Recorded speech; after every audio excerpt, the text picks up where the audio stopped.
Welcome to వినోద విజ్ఞానం. ఈరోజు కథ మంచి ఉపాయం. తులసిమ్మ మెడలో ఉన్న 10 కాసుల గొలుసు కాస్త వాళ్ల బావిలో పడింది. అది 100 అడుగుల లోతు బావి. అందులోకి దిగేవాళ్ళు చాలా కొద్దిమంది ఉన్నారు. తులసిమ్మ బావిలో చేదవేసి మునిగిందో లేదో అని తొంగి చూస్తుంటే కొక్కెం ఊడిన గొలుసు బావిలో పడింది.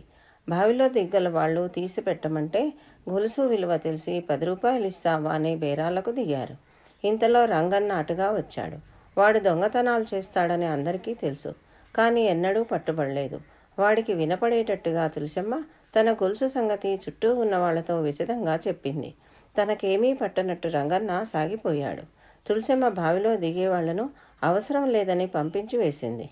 ఆ రాత్రి రంగన్న వచ్చి బావిలో దిగి గొలుసును తీసుకుని పైకి వచ్చిన మరుక్షణం ఇంటి వెనుక దాగి ఉన్న 10 మంది మనుషులు వచ్చి వాణ్ణి పట్టుకొని గొలుసు తీసుకుని తులసమ్మకిచ్చి వాణ్ణి కొత్వాలకు అప్పగించారు. కానీ ఖర్చు కాకుండా తులసమ్మకు గొలుసు తిరిగి రావటమే కాక ఎవరికీ దొరకకుండా తప్పించుకు తిరుగుతున్న రంగన్నను పట్టించినందుకు అందరూ ఆమెను అభినందించారు.